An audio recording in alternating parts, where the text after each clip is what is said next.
My eyes were bleeding for the rest of the night. You won't believe these hands. I really believed at some point that this guy is a super user and he can see my whole cards. It was freaking insane. The most insane hands I played in 2025. The 5K Titans, $60,000 for first. The toughest tournament of the week. We're going to be breaking it down. I played so many crazy hands. Bluff catching, bluffing, hero calls, thin value raises. And I also going to be showing you which tracker, which stats I am using to make better decisions and exploit my opponents. So let's get right into it. So let's get right into the action here. Defending the 10-8 off and decided here for a sexy check raise. And this has multiple reasons. I think this line, first of all, raise and call is pretty close. It also protects me from being barreled off something like 6-7 and diamonds on like a queen, a jack, an ace. Also, if he has like a very shitty ace X, like ace 9 off or ace 7 off or ace 2 suited, that might barrel me off my equity. And think about our raise here. Now, if our opponent calls and there's a queen, a jack, and ace, it's a lot easier now to check fold. When we check call and the turn is a queen or jack or ace, we very often end up in this guessing game, might make a stupid turn call because we think we're top of range. We would be raising a lot of king X on the flop. Also, my opponent is going to be calling 9s, 8s, 10, 7, 6s quite often, at least once. I'm also raising a bit smaller. And then we just check it down, right? We get additional value from those hands. I really like this line. I think it makes it easier for me to fold on later streets on certain runouts, and I will money against ace queen, ace jack if we check it down and they don't improve. So very cool line here. I like it. It's a bit counterintuitive, but I think it makes a lot of sense. As a general advice, only use VPIP and PFR and 3-bet at the beginning. So this is VPIP, this is PFR, this is 3-bet. VPIP and PFR, you see a big gap. That's common for tournaments because we have antes. Means we want to do a lot of calling from the big blind, from the small blind, even from button cutoff, where in cash games you would be 3-betting a lot more. In cash games, people might play 24-22, 20-18. The gap is a lot lower. Here it's a lot higher because of the more flat calling. And this isn't a good indicator if someone is a regular or recreational. A recreational often plays 13-15, 35-12. So there's like a gap of 15-20 between these two stats. VPIP basically means all the hands we're playing, raise, limp, call, etc. And the 17, the PFR, is just preflop raise. So this lower this value is, the tighter someone is with 3-betting, with raising. So this guy has a very low PFR compared to the table. You can see that here, right? See a lot of players have like 29-20, 25-17. Oh, actually 16 is also a bit on the lower side here. But usually most regs have around 20. So this means the player is raising less, but 3-betting more. So especially at the beginning, this is a very good entry point for which stats are important, which is VPIP and PFR. And then the amount of hands, so you know which sample size you have.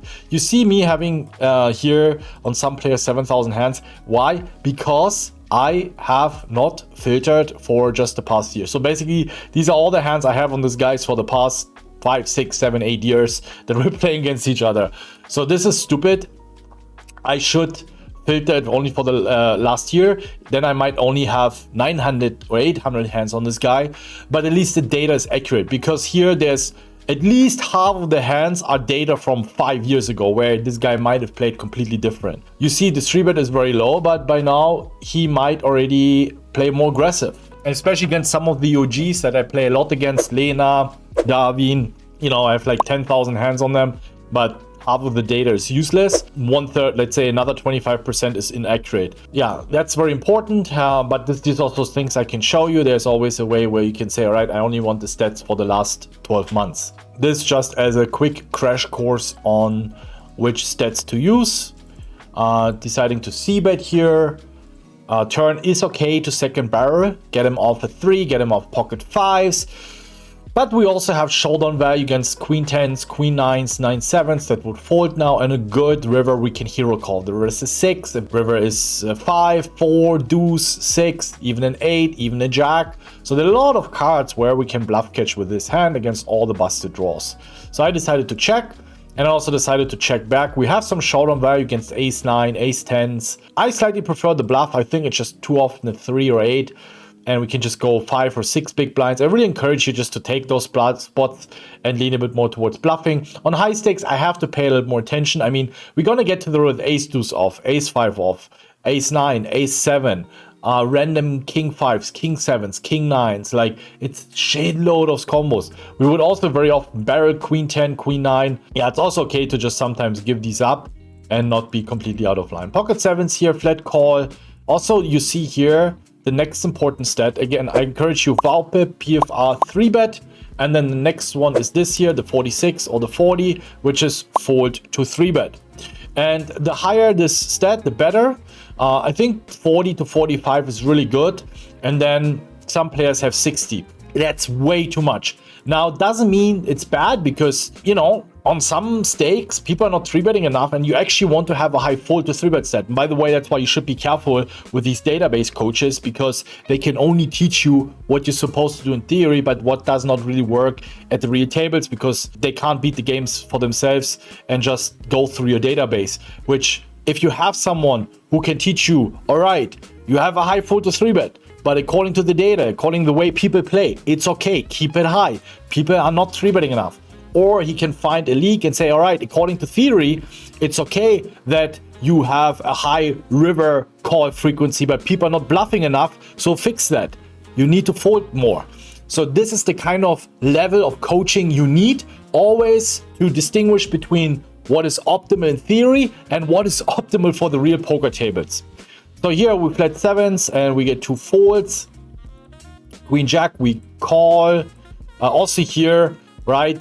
Ideally, I would now slightly lean towards 3-betting. We see someone here very loose, 12% 3-bet. Also usually means someone is more squeezed. Like, the more someone is 3-betting, the more likely also this person is squeezing. This guy has 7.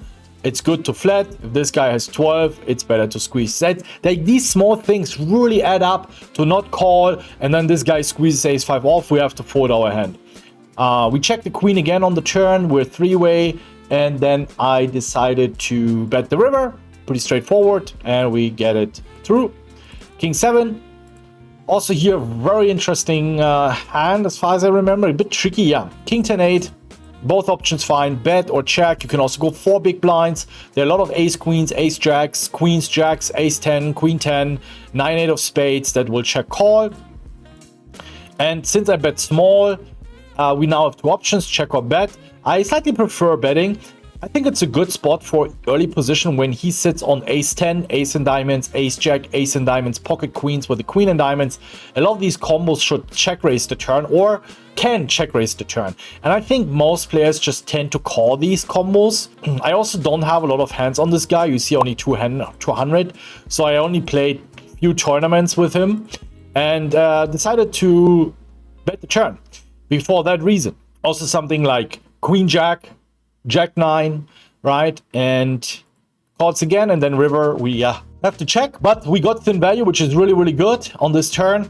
I'm not sure if he can even check call. I mean, he's very often just drawing dead. Even king queen, if you have king queen, we even take straight outs away.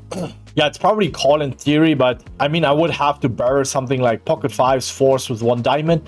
But then also think about it. If I have pocket 4s or 5s with 1 diamond, that steps the flop, keeps bluffing the turn, I would follow through on the river. If, let's say, the river is the deuce and hearts, because I know he's still gonna have queens, he's still gonna have queen jack, right? He's exactly gonna be on this range that still can check call once, but then is completely screwed on the river. I wouldn't hate turn folds.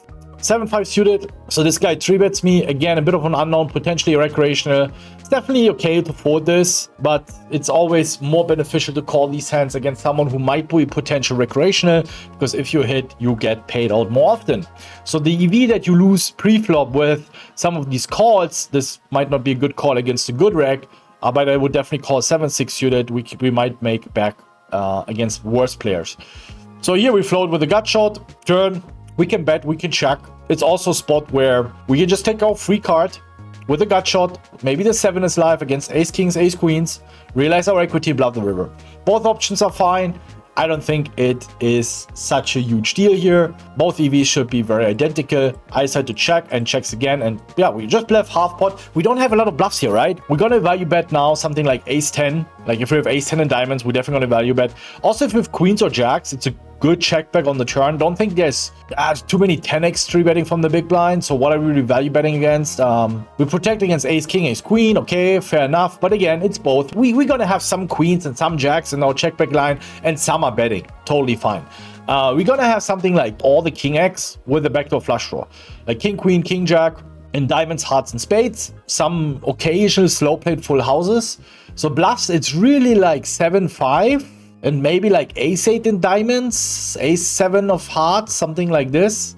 But then we have ace-high. Well, it's also only suited combos, and some of them might stab the turn, right? So you see through the funnel how fewer bluffs we're gonna have on the river versus the value bets we have.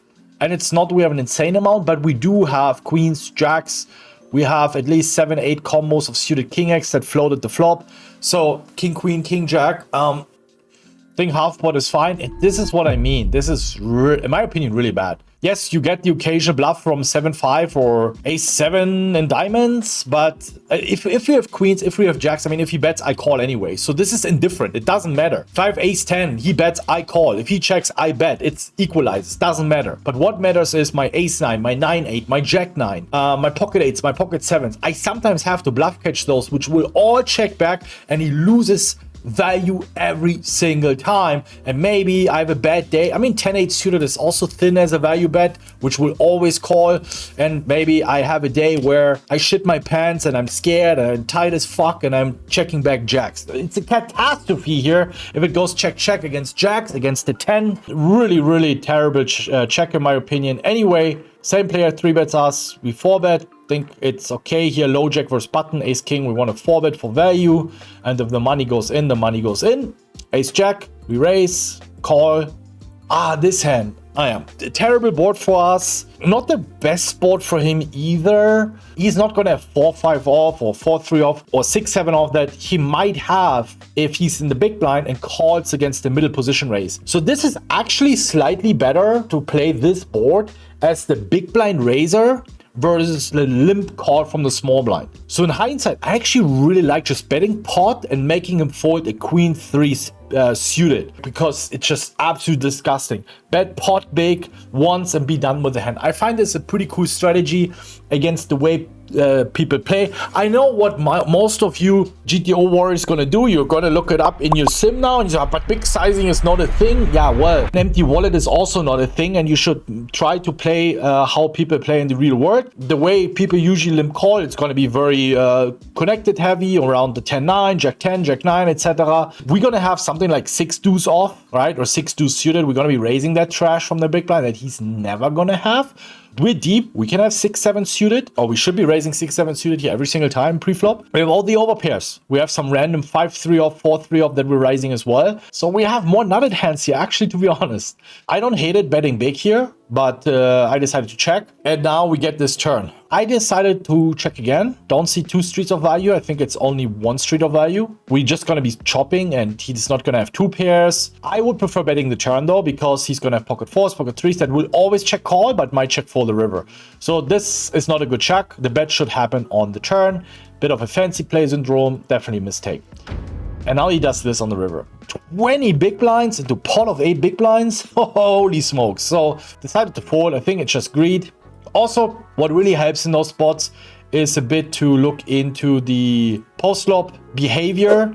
So we see here that this player is not so on the aggressive side. We see post-flop continuation bet 51, 51, 33. Again, it's not an indicator for the river, but it gives me a tendency that c-bets on the lower side, second barrels, it's okay. It's not too aggro, not too tight. And also river rather tight with following up.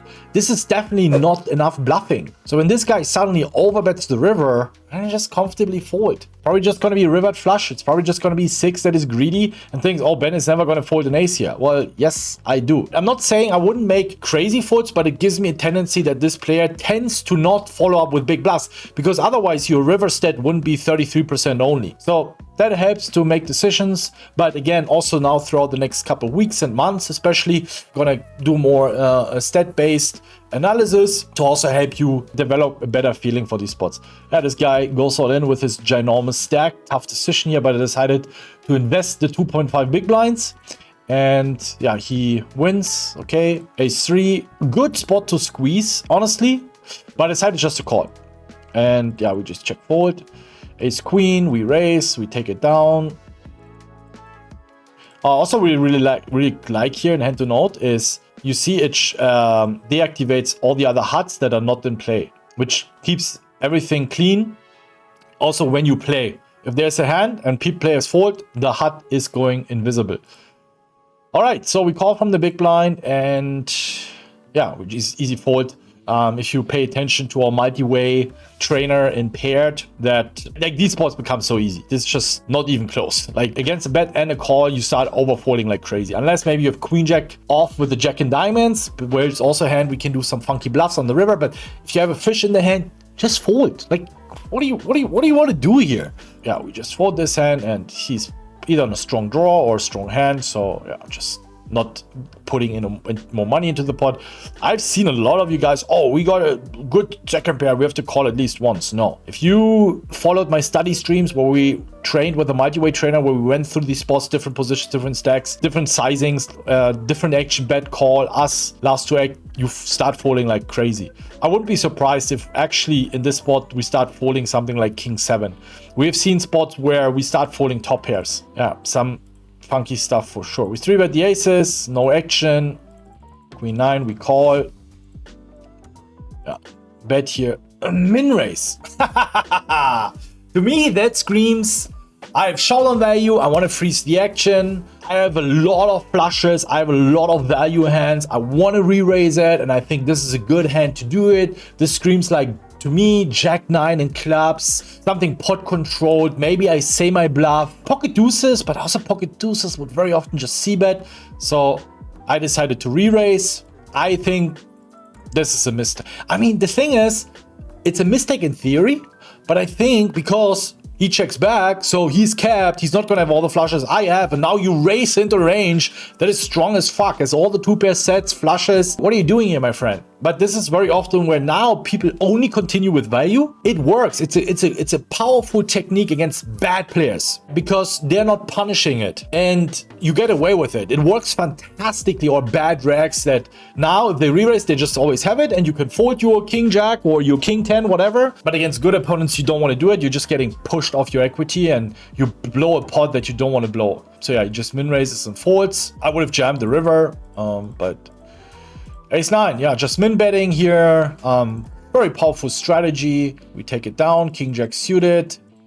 Yeah, I like to have some give ups against a small blind flatting range with decent king highs. We don't need to bet every single time. And now it gets interesting. Okay, I don't actually really remember what I was doing here. Maybe just fold, but I really like raising the river. Queens is fully in our range. And from his perspective, we're gonna improve to a lot of king queens that we play like this. We're still gonna have jacks and 10s. So I think if he has an ace, he would bet bigger. I think if he bets like this, he's often gonna run a queen himself. Like king, queen, queen, jack, block betting against jacks or 10s that can't fold. So I actually like raising the river. I actually really like raising the river in hindsight, but I didn't do. Okay, we raise small blind. You can also limp sometimes. I also like to have them in my raising range, so I'm not completely fucked on middling boards. And we call a 3-bet, of course. We make a flash draw. I call, goes check, check, and river is ace and diamonds. Now, this opponent is very creative. You also see that 12% 3-bet. He's on the more aggressive side. Just because someone is aggressive pre-flop does not mean he's aggressive post-flop, okay? And that's very important when you work with stats. But I already have notes on him. I've read that this guy is creative. If we check again, we are very often going to be on a weak king, on a jack, pocket 10s. Again, what is he 3-betting from the big blind? King 5 off, queen deuce off, maybe something like 5-8 suited, you know? A very polarized range, a lot of bad hands, maybe with a high card or like a bad suited connector, an off-suited ace. And I think if he has something like king, queen, or any ace is value betting the river against our check again. Plus, he's capable of bluffing these spots. Against many other decks, I would always bet because I get the call from ace x and king x anyway. but I'm not getting value from the bluffs. So this is a very specific exploit here that I did. And then we just jam it in, and I remember he tanked forever. I'm wondering, maybe did made a hero fold with like ace deuce off, or, but because the thing is, on this board, I think you even want to continue betting any ace on the turn. We're gonna have queen jack, king 10, king queen, pocket tens, flush draws, right? Like queen nine and diamonds, these hands. You get value, you get protection. So I think he was on like king queen kind of hand. Yeah. 8-5. Just checking it down. I would have bluffed the river unimproved. Again, I also like to be in those delayed lines, meaning to bluff against the check on the turn again. I don't know what happened here, to be honest. Why I must have misread my hand. Keep in mind, guys, I'm playing 20. I also streamed this session, 20 tables, 25 tables. What the fuck did I do here? Yeah, there's a misclick. All right, again, 8-6 suited here, opening. Good board, decent board for range. We should have a bit more 4x than him. Why? We open love the suited 4x. Should be equal. He's 3-betting some of the 4x, like king 4 off and shit. Yeah. But anyway, does not put too much weight into the spot, since we are gonna have all the overpairs, and we're still gonna 4x. Yeah, going for second barrel. And river is just really bad. If I have like 8-6 off with the 8 in clubs, we can bluff the river, but we're not blocking any clubs. We're not blocking any folds. In fact, we block all the bad 9x, like 9-8, 9-6 that he might hero fold. Just think we want to fold the river here, or just be disciplined. Letting the a7. Really weird sizing. I think this guy is also a bit of a field player. I don't think... The thing is with Rex, you have some that are theoretically better, but are exploitatively bad. And then you have Rex that are just sometimes, in my opinion, a bit clueless, but they're also better exploitative. And I'm always trying to find both. I'm trying to be theoretically good, solid, and you don't need to be one of these GTO rankers, but mostly focusing on exploitative. This, I think, if you have queens, you want to just 5 big blinds. If you have a bluff, you just bet 2 big blinds. So, like, to me, it's like this was immediately like something like ace queen, pocket sevens, where it's just, I don't want to see another turn. It's strange. Yeah. So anyway, we call, we check the turn, and if the river is a queen or 10, I would bluff. Again, I put him like on 7s or 8s, like something like ace queen, which is going to struggle playing rivers out of position. So I just want to check and put him in this spot. But again, I would only bluff queen, king, 10. Yeah, these cards. And would value bet an ace if he's checking. No need to go too big. I mean, we only really have something like king, queen off with the queen and diamonds in our bluffing range here. We're not letting queen 10 off or 10-9 off. It calls him pocket 4s, which I don't know. But that's what I mean with this flop. I think you just check fold. I see a lot of players still c-betting way too much. You just check fold. 7-5. Raising against the small blind limp and facing the 3-bet. Or re-raise, we fold. Ace queen here, we call against the jam, even though it's 17 big blinds. We lose against pocket 9s. Now it's queen 8. You see, I play a very aggressive small blind strategy. I think people are not 3-betting enough from the big blind versus small blind, so yeah, just keep doing that. Even against this guy. Queen jack off. C-betting. Checking. Yeah, just checking it down. Interesting check down. I mean, he has gonna have ace deuce, ace 4 in hearts. Some king jack, king 9 spades. Sorry, ace deuce, ace 4 in spades on this flop. And then he has king jack, king 9, which is only one combo each. What is he bluffing? I mean, he can even value bet pocket 6s with 1 heart. Of course, he wants to check some flushes, but I think you can bluff your ace highs here. King queen suited here, I decided to 3-bet. Why? We have VP, PFR, 3-bet, and now this stat is 4 to 3-bet. And this has made me so much money over the last couple of years. 80% of my win rate comes from solid, just not even the fancy stats, just VP, PFR, 3-bet, 4 to 3-bet. And I've been teaching this for 10 years ago in the Tournament Masterclass. Okay, if the guy has a low 4 to 3-bet, start 3-betting these hands. If behind you, you have aggressive players and you don't need a big sample for that as well, then 3-bet more yourself. It's that simple. Decided here to 3-bet, and I don't care if he 4-bet jams now. I'm just focusing on the data and make my decisions based on it. It also removes a lot of insecurity, a lot of like, oh, I'm not sure what I'm doing. It's okay, it's the better play now to 3-bet. I also fold out, let's say, ace-jack off from cutoff, or button if he has pocket nines now, he's folding it. Like the blinds, I fold out equity there. A lot of you guys just think about, oh, king queen suited, it's so pretty, I want to see a flop. No, just think about raw equity, folding out equity, making hard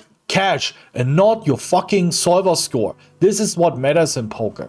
So here we got a good flop, we c-bet, folds, all right, boom, made more money. Ace jack, we raise again, and he limp jams. All right, gamble. Yeah, I don't like this jam at all. I would prefer jamming ace deuce. I will never call ace 9 here. So this is just a limp call. But we split, unfortunately. So yeah, it would have been a big pot for us, but it happens. King queen suited here. I also decided to 3-bet for value. If he jams, I would fold, but yeah. Maybe small 4-bet. People also like to 4-bet non a bit more. So this guy has been very loose. You see that over here, and he is relatively new to me, and this was also the guy I played insane hands against. By this time, I did not have so many stats on him, because we was playing like 100, 200 hands against each other in this tournament. So maybe by this time I had 300 hands on him. So I was testing out a bit the waters with 3-betting. It's not the best combo, but it's also not the worst combo to 3-bet with. Calls. It's okay to give this up, because queen high, jack high boards in this stack depth where we're not 3-betting a lot of like queen jack or king jack, we would just call, right? We 3-bet very polarized, so we're gonna have ace 5 off, ace 3 off, maybe a king 8 off, a queen 9 off, queen 4 off. These kind of hands we want to be bluff 3-betting here. Now this board does not connect with our bluffs. It's better to even have a king high or queen high board, because we're not really 3-betting. Maybe jack 9 off is a good combo to bluff 3-bet here, or jack 8 off. But we don't have a lot of good top pairs. We never have king jack, we never have queen jack, we never have jack 10. And he's gonna have all those combos, plus floatable hands like 9-8, 10-9, flush draws. I went really small, but... And then he raises here, maybe a draw, whatever. Also limp now. Of course we raise. Sizing is also okay. Not sure what he was doing here, but... We don't know. King 10 suited. Would have called a small blind all in, but fold against the big blind jam. So this is the guy now. You see that things start heating up. And yeah, folded the king queen off, so we get queens next. And I'm squeezing here. He decided to jam. That was the guy with the pocket 4s earlier. Now pocket 6s. I think he kind of likes his low pocket pairs. I don't like it. We're gonna be bluff squeezing here. Like imagine for cutoff you can jam 8s, 9s, 10s. You can jam an ace 5 suited.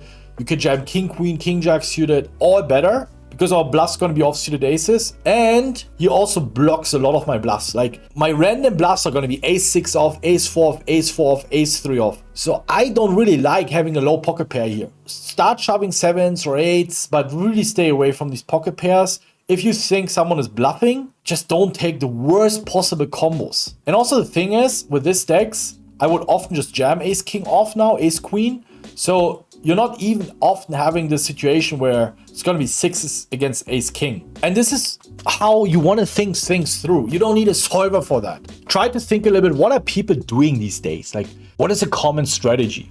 And based on that common strategy, you know, you can probably assume that my bluffs are going to be ace 5 off, ace 3 off, some ace 6 off. I think pocket 5s or pocket 4s would be even worse to jam. But yeah, I just really don't like the jam with the 6s here. Really not. Just fold. You also have a little bit of equity that this guy was trapping. Pocket 9s. Decided to 3-bet this guy again. Also for value. I think I would just go with this one if he 4-bets or if he jams, to be honest. We've seen the guy just limp jamming 40 bigs, ace 10 off. It's at some point the dynamics get quite aggressive, then, you know, adjust a little bit with your value as well. Queen 10 off. Think a call. It's fine here, yeah.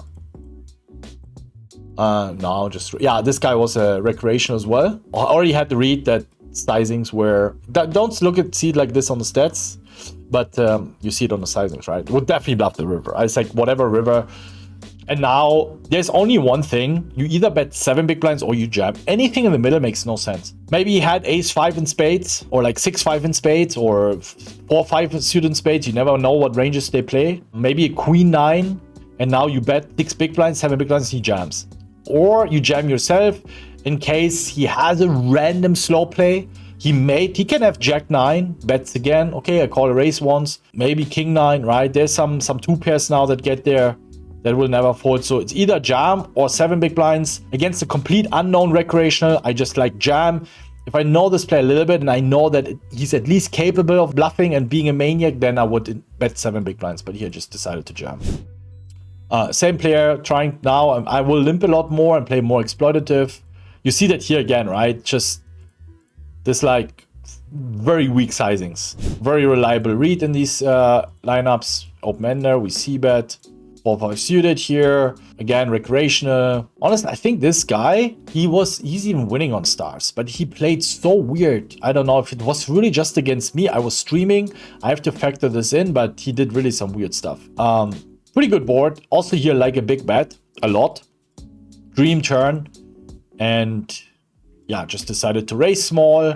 Kind of like hoping that he might spaz out because he's like, oh, what 4x is he supposed to have? I have more sets. I have ace-4 suited. I have 4-5 suited. I have also some 4x, maybe 6-4 suited that he never has. Maybe king-4 suited. I'm flatting from the small blind. You know, it's like, he's trying to freeze play his pocket eights. Yeah, I decided to raise. It's a bit random, not gonna lie, but these are the spots where I'm trying to, you know, get into people's head. But honestly, this time it definitely did not work out. But yeah, just folds.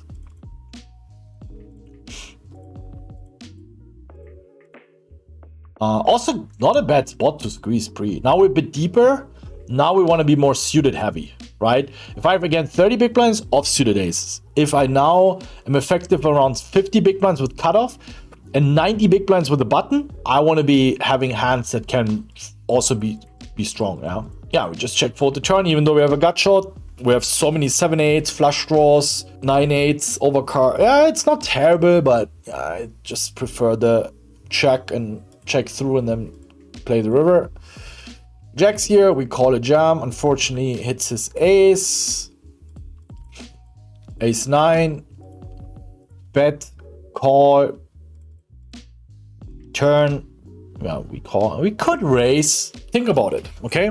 If you call, the pot is going to be what? 20 big blinds. No matter the river, we always going to call a river bet, right? Unless, let's say he goes all in. But let's say calls, pot is 20 big blinds, river is a jack, or even jack and spades, bets 12 big blinds, 14 big blinds, 15 big blinds, we call. Think about now raising to 15 big blinds. You get calls from 9s, 10s, jacks, queens, kings, all the flush draws that would otherwise check back. So you get money from those. You lose the 15 big blinds on the river against those hands anyway. You actually lose more because now you pay 6 big blinds and you call another 15 big blinds. You raise to 15 or even 17 big blinds. You get calls from flush draws and all these. And I think a queen jack on the spade is very often just giving up on the river if it's not improving. I really like the turn raise. And you're still crushing ace 3, ace 4, ace 5, ace 6, ace 7. Plus, I think if opponent is on queens here, they're definitely going to call once. I really like the turn raise. Makes a lot of sense to me. I don't know if bluff also regular. I'm really wondering what the thought process here behind. I mean, I'm folding now 4s, 5s, 6s. I'm always going to call an 8 again. I understand if he has 10s and value bets against an 8. Yeah, okay, it's fine. But this is just... don't do that. Never bet like, oh, I don't know what to do on the river, I bet. Then it's okay. You need the experience. A lot of you guys do bets because you would uncomfortable. You don't know what's happening on the river. And you actually know that the bet is worse than the check, but you just would suffer more pain when you check and not knowing what to do. But that's what you need. This is your teacher telling you, get into those spots to get experience. Then you mark it, you post the hand, you review it, and you get better. Stop doing this. I'm betting for information. Or I'm betting for, I don't know. Try to make the best possible play. Ace king here. Again, barreling turn is fine, but keep in mind also here we have ace 3, ace 4, king 10, king 9, ace king, ace 10. I don't want to bet bluff everything, even though this is a good card. On low stakes, mid stakes, I would just go bananas, but on high stakes, I have to be a bit careful, even though it means you sometimes lose against these hands. Okay, this hand was absolutely bonkers. We're a bit deeper now, so I'm leaning more towards suited hands like king 10 suited 3-bet. Just plays easier in a 3-bet pot and more equity. King 10 off.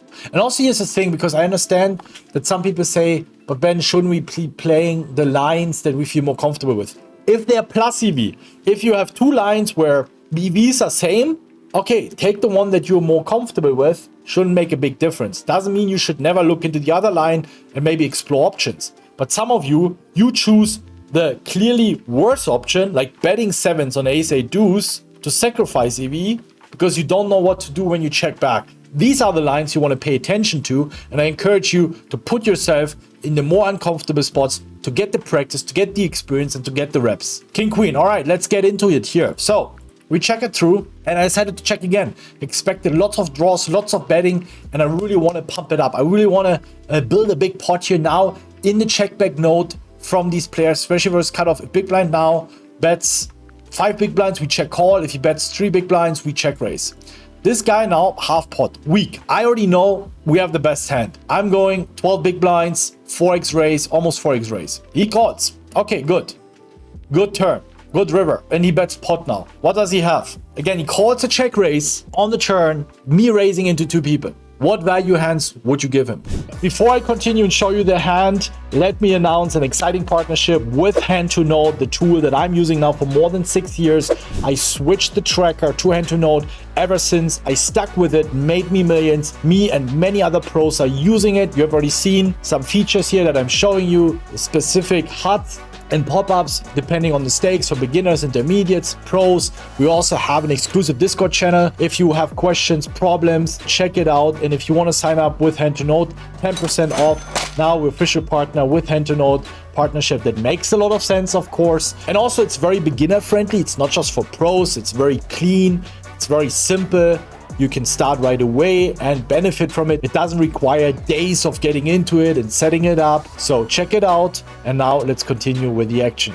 So pot size bet. I mean, I was Jack 9 clubs is one combo. Jack 9 clubs makes a lot of sense. 9-8 diamonds, but then also something like Jack 9 clubs, middle pair, no kicker, half pot turn also doesn't make a lot of sense. 9-8 check turn. It's only queen 10, maybe where he thought don't want to face a raise. Only the queen 10 combos which we block a bit, and he shows up with pocket 9s. Bet turn with pocket 9s, call a raise, get there on the river. I was like, all right, buddy, you want war, you get war. Ace 10, unfortunately now we're very short. It was really annoying spot, and yeah, we have to also give up this ace 10. Queen 7 here. Yeah, it's a good hand to raise on the flop.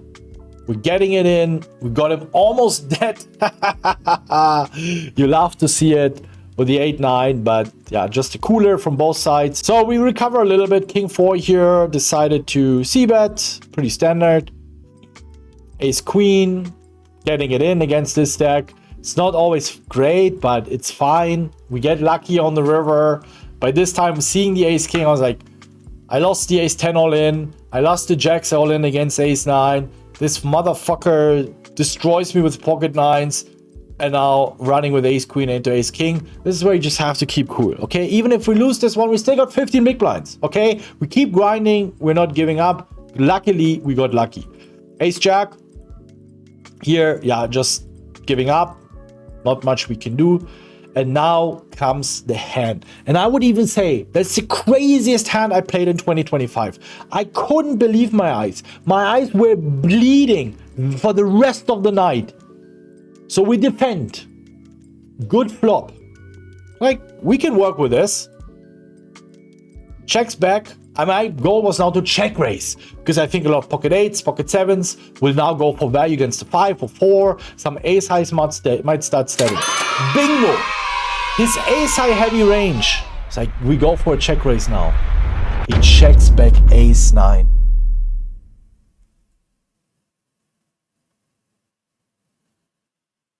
Obviously, this is an absolute terrible play, right? We have to call 2 pairs. We're going to be calling worse hands. And just because I will have the occasional 6, I know a lot of guys, oh, you made the right decision. Okay, play your short-term poker, results-oriented is good. At this point, I felt like this guy can either see my cards or can see rivers. The pocket 9 set was already extremely ridiculous, and this was mind-blowing to me. And I think he even said something in the chat along the lines of, you have a lot of 6x. It's like, Okay, like, all right, let's move on. But this was scary. This was really scary. Okay, so the big blind is a very interesting player where, in my opinion, too much of a calling station. This is something usually here on this flop where probably not too much raising. I mean, it's gonna have a few sets, but I don't think you really want to raise maybe ace-9, but that's pretty much it. This is something where the solver would tell you to check raise queen-9, jack-9 if you check it with chip EV. But if you would solve it with ICM, don't think you really want to blast the pot here with just the top pair. I see that over and over again, that regulars are still not being able to consider really ICM. And what is always very interesting to me is to look at the check raise flop. So we see that here's 17. So in a raise pot versus a continuation bet on the flop, this opponent raises 17%. I think 15, 16, 17 is pretty solid. But if it's over 20, it's definitely too aggressive. So I wouldn't say this is now, let's say, a lot of bluffs, especially since we block a lot of the main bluffs. Ace-4 clubs, ace-4 diamonds. Obviously, you can have 4-5 and 6-5. But yeah, this should probably be a lot of bluffs around the ace-4, ace-5 that want to raise from time to time. So I actually prefer having something like kings, even though then if he has ace-4, ace-5, he's going to have more equity, but then it's more likely that he has a bluff, right?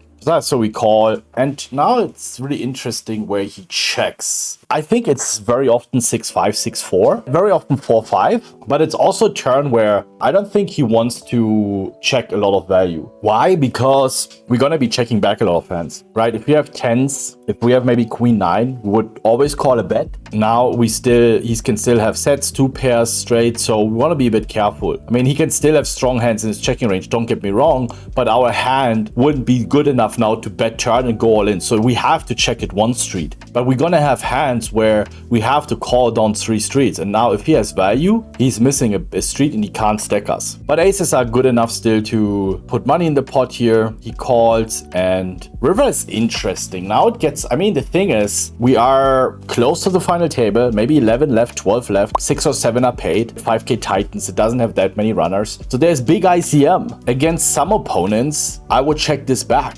We don't have a value jammy anymore. Even if he check folds 99% of the time, if he calls, he's just calling with sets and 2 pairs and straights, then why going all in? Makes no sense. So essentially now bluffing your hand, but we want a value bet when we're certain that in more than 50% of the time. So if I invest my 41 big blinds here, I want to make sure that he calls with at least every second time with a worse hand. This is according to Chip EV. This is the definition of a value bet. Now with ICM, it's probably more like 60%. So almost 2 out of 3 times, I need him to call a worse hand to make it a profitable value bet. Otherwise, check is clearly better and I'm making a mistake. I'm making a losing play compared to checking. But against this player type, have those reads, I have those informations, and he makes the hero call with king 9 and we scoop a nice pot. Ace 3, very interesting hand. Flats on the button and it goes check check. Turn is the 7 of spades. We check again. So this is already here. Very interesting sizing, Ted. I doubt that he would ever use the sizing with pocket 7s or ace 7. So now it's draws, maybe queen jack, king jack, gut shots, 9-8, ace 8, ace 9. So we call and we make the 3. And obviously now he goes bigger and looks a bit scary. But again, keep in mind that the read from the turn, we just go for value, we raise the river, and remember he tanks forever and calls. But the thing is with the 10, king 10, queen 10, I have such a clean bluff catcher against this 9-8s. He can even have 6-8 suited. It's gonna have like jack 9 very often, jack 8, like especially with the flush draws. He has a lot of busted draws. So for us, we're gonna be check calling a lot of 10s. So what are we raising on the river? Maybe something like 6-5 in spades, 4-5 in spades, and it's not a lot of bluffs that we like, natural bluffs. I mean, we can always be on pocket jacks, like he has a weak ace, let's raise him off this ace, right? We can try to play the spot very exploitative. But you see that people on these stakes don't like to fold. So we're essentially just representing slow plays and the ace 3. We're gonna have occasional 7s and ace 7s. I would not check raise ace 7 or 7s on the turn because our check call range is so weak. And I know that most players are going to be value betting the river as well. We have ace deuce, ace 4, ace 6. Yeah, I think it's a good value bet. But the question is, you're probably on the bottom of your value betting range, right? You can still have ace jack, check back flop, makes sense. Maybe he folds ace 8, starts calling ace 9, but then ace 8, yeah, like it's close. It's not a nice spot to be in, to be honest. So this is an interesting spot. Here, very loose player. We're gonna be calling really wide, right? We're gonna be calling 4-5 suited. So this looks close. For us, it's chip EV because we have so many chips against this player. This does not hurt us at all. Can easily reshuffle all the suited aces, low pocket pairs, king, queen jack suited. So this is a very, very easy call here. And we're vibing with 150 big blinds. 10 big, yeah, this is close. Can imagine like he's reshoving king 5 suited and shit. He's short, but yeah, decided to fold this one. Queen jack off, ace 7 off. Yeah, I mean, we can also click it back. We can also call. Both have merits and disadvantages. And the big blind wins the pot.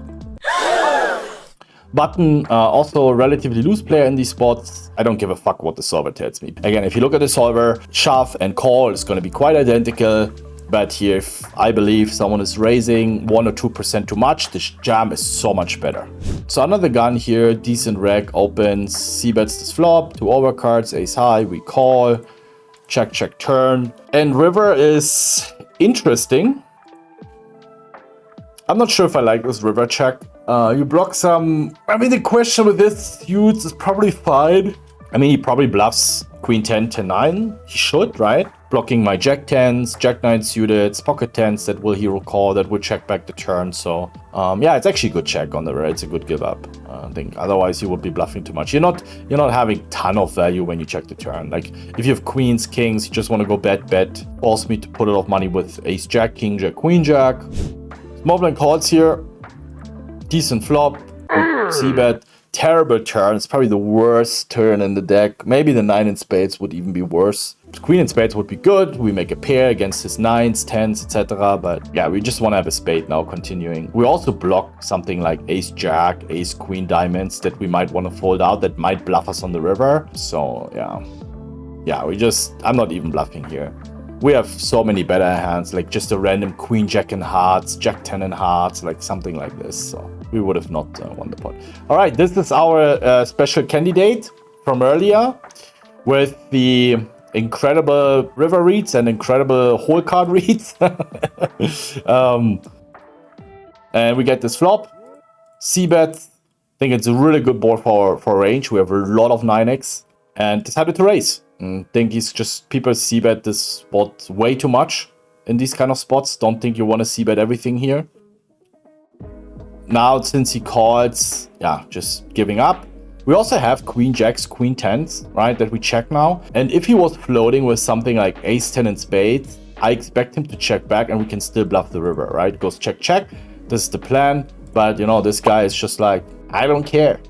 I don't know if he was on a mission on this day against me. Who the fuck knows? I mean, you can call ace queen, queen jack. These would even be wild hero calls. I mean, even to find these bluffs, it's going to be difficult. I can bet any king on the river. I'm going to have all the queen x in hearts, queen deuce, queen 5 in hearts, queen 6 in hearts that I check raise the flop, check turn. I can still have a few 9x, a few slow played full houses. So ace 3. It's a very nice hand to 3-bet here against these late positions with a suited ace. Again, make it player dependent. Just understand which hands make sense. Stop jerking off to those frequencies and ace 5 sometimes and ace deuce sometimes and king 10 suited. Just understand it's fine to 3-bet a king 10 suited here against all of these positions. It's fine to 3-bet an ace deuce suited or ace 7 suited.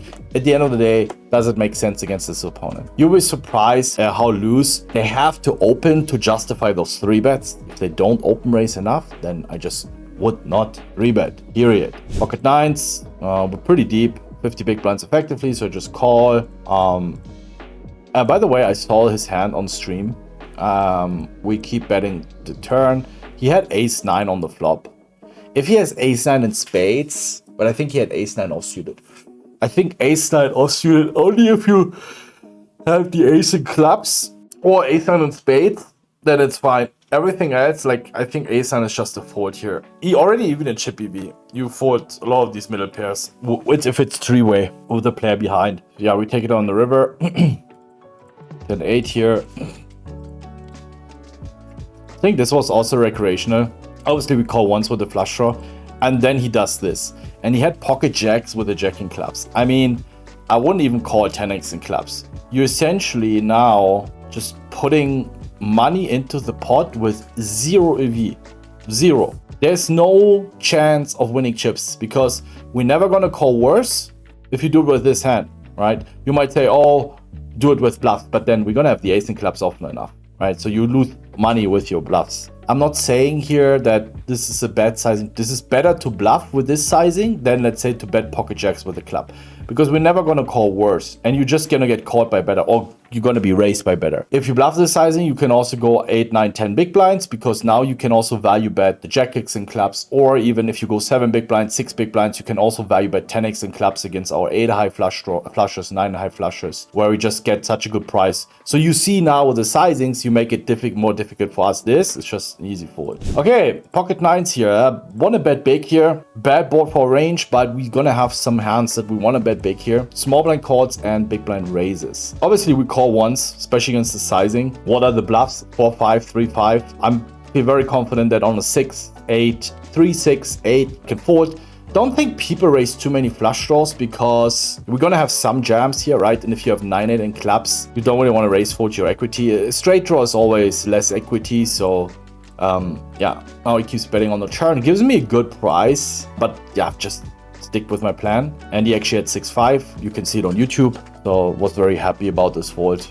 I think you can't jam on the flop either, re-raise, just too many sets, and he's gonna have 4 deuce suited and 7-4 suited, so we're just gonna play it passive. I like my big bet there. All right, against my friend again here, hijack range, very loose range. He's gonna have king 4 off, king 5 off now. Calling ace high here once. I think it's fine. Check, check. And on the river, I turn my hand to the bluff. Again against this guy. This time he folded ace queen. I felt like, woo! And he said in chat, what did he say? It was so funny. Oh, I overfolded this spot. Maybe he thought that I stopped bluffing now and I just always have it, but no, I don't. I keep trying. But he won so many big pots that it just felt like, yeah. Interesting what he was betting so big, raising so big there with where we had 10-8 suited, because it looked a bit like an overkill to me with the sizing. 10-8, we raise, queen 9 off. We see bet the queen 9. You see, I'm playing a bit looser, and yeah, we lost the player now, and 3-betting the jack 9. Button was a good reg. Good hand to 3-bet, he calls, and this is a really dangerous, it's actually a really bad board for us. Because we're 3-betting a lot of suited aces, a lot of suited king X. We're gonna be flatting a lot of the king queens, jack 10s. We're only gonna have like some jack 9s and queen 8 suited, but also our kings and aces are not good enough to go broke. We're gonna be flatting 9s and 10s very often, probably 3-betting jacks. He's gonna have jacks, 10s, 9s, he's not getting them in pre. He's gonna have all the king queens, we're sometimes flatting them. Probably even all the 7-8 suited. He's gonna have all the 2 pairs. So he has all the nuts. We have some of them because sometimes we also flat call a jack 10 suited. Sometimes we might 3-bet. So I have to play very careful here, and we can't raise. It's just a spot where you just close your eyes, you call, and you hope there's not a queen or king or 7 or 8 or whatever. Basically half of the deck, right? So we keep calling, and I think it's one of the spots now, if we have 2 pair on the river. I mean, our range looks like king jack, queen jack. There's a good chance he's value shoving 10-9 that I probably end up calling. Luckily, he shows down. He would have jammed the river if the hearts would not gotten there, and I would have called. So this was a bit unlucky, but there could have been also the queen he jams and we fold, right? So, but then the queen, we're gonna have so much kings, then king jack ourselves and king 10s, and yeah, he was basically preparing to attack my call folds, but then thought on the 6 of hearts that yeah, he doesn't want to pull the trigger. 7-9, we flat, can also be 3-bet, just fold the flop. Ace 5, we call. This is weird. In hindsight, I think we should call once. He just can still have so much air. But again, he was a recreation, or at least he played a bit weird. So my impression was he's one of the weaker players. Jack 7 off, we raise forward, and then we lose this player, 6-5. It's nice to raise those hands, so you also have coverage on low boards. You can call a 3-bet. You can hit some hands that are very disguised when people always put you on like queen jack, queen 10, king 10 in these spots. Calls. And yeah, we just go here for value. It's actually interesting. He had queen 9 off, which I think is either fold or jam. It's never a call. You have a lot of flushes. You have every king high that has a backdoor flush draw. If you have king 10 off, you probably call any king 10, king jack off on the flop. And if you have something like king 5 off, king and diamonds, you call the flop. We definitely want to be value betting here. Question is if he jams, and I think the queen 9 should jam the river, and I would have folded my 6. Now, this was, I would say, the hand that decides who wins the tournament. He raises, I 3-bet, he 4-bets.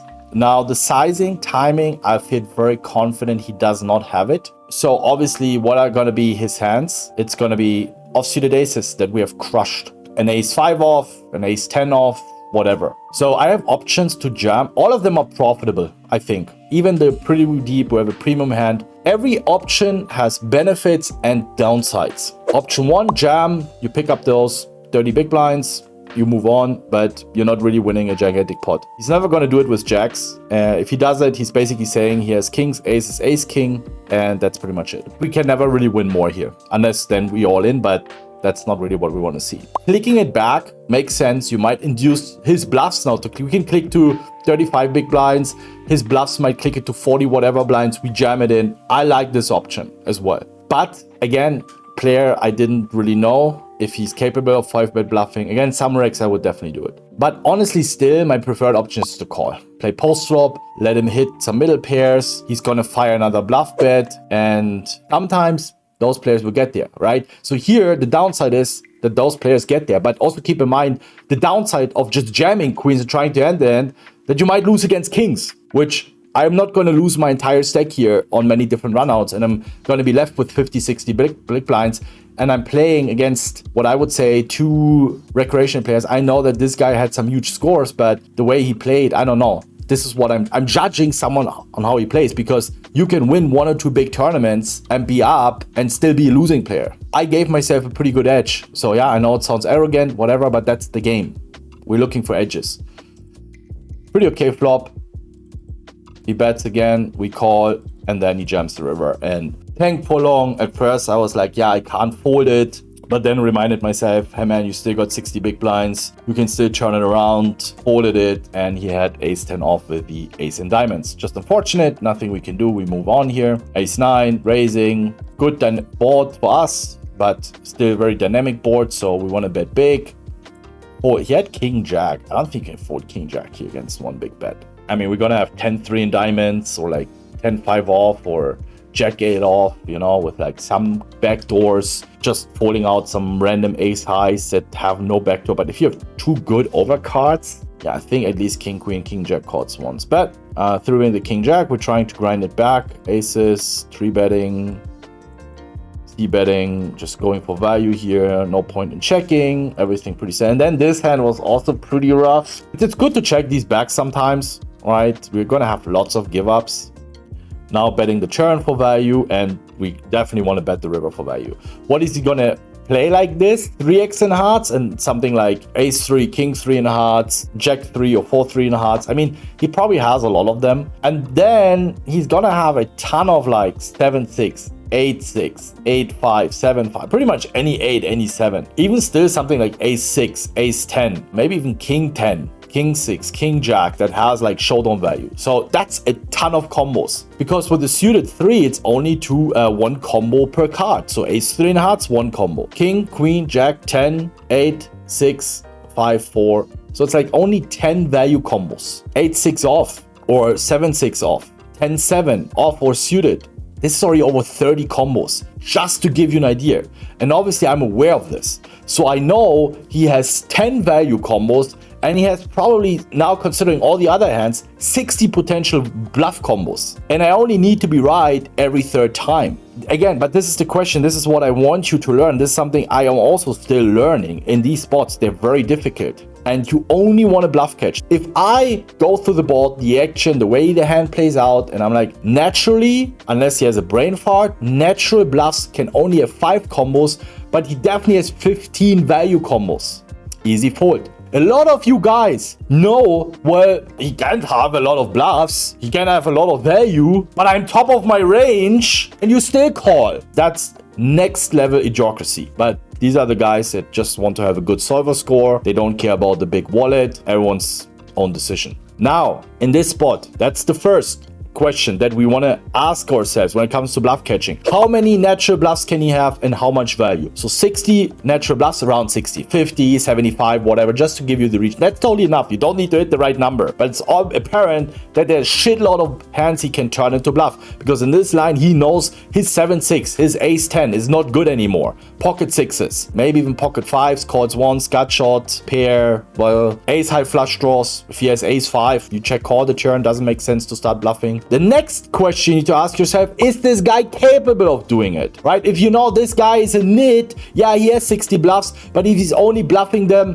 20% of the times, you have an easy fold, or 10% of the times. Now, if you don't have any information on the player, the next question you ask yourself, is the average player on my limits capable of bluffing here? If you say yes, it's easy. Did they bluff these spots too much? Call. So here, obviously, we know there are enough bluffs possible. Second, this player I didn't really know. Third, at the end we still play a $5,000 tournament here, and I would say I answered this question yes. Otherwise I wouldn't call it. Fortunately, this time we have ace, he has ace-3. But the thing is, I'm still going to be wrong a lot of the times. But it's the best tool we have to make best decisions. The best tool to make better decisions than others. I will certainly make minus EV calls that against this player, he's only bluffing 5% of the time, where I'm torching money. But that happens. But then on the other side, there might be an opponent who bluffs this spot 50% of the times, who bluffs 30-40 combos, and then I'm printing money. So we see it's just an accumulation of instances where on average we want to make a plus EV decision. And it's also variance that maybe 5 times in a row you face the opponent that underbluffs this spot, and you keep calling and you keep calling. You have to be brutally honest, but that's the 3 steps over and over and over again. And then from time to time, I will be in the spot where I play against the high stakes regs. I know he will approach this spot somewhat theoretically sound, and I'm kind of like thinking about blockers in GTO. But that's maybe even for me, from 100 river spots, I would say 8, 9, 10 river spots. On your Pimmel stakes, micro stakes, low stakes, mid stakes, it's probably 1% of the times. But 99 or 90% of your studying goes into looking up solutions in a solver. You're an idiot. Sorry to tell you that. Ace-7 off, then the next hand, he open jams. Usually here, what is he jamming? Ace-8, Ace-9 off. Usually ace-10 off and better induces. He's going to have all the weaker aces, all the lower pairs. 8s plus is going to be inducing. So it's really just ace-8, ace-9 off. Everything else we have crushed. And the broadways, we're slightly ahead. We're the clearest, shortest stack. We have very little ICM. So we can just like, okay, we're going to be ahead often enough. We call, but this guy just has ace-9 offs. This is sometimes how it goes, that you run into the top range in the spot that he will show up with. I hope you guys enjoyed this review. Again, check out Hand2Note, our new partner. And if you have any questions, feedback, criticism, you know, guys, what I would appreciate, I mean, at the end of the day, it's free speech. You can share in your comments whatever you want. But if you say, oh, you played this hand so bad, I at least encourage you to tell me why I played a hand bad, or maybe my reasoning was not good, or my explanation. We're all here to learn. Thank you for tuning in. Third place, I think, at the end for 27,000. So see you next time, guys.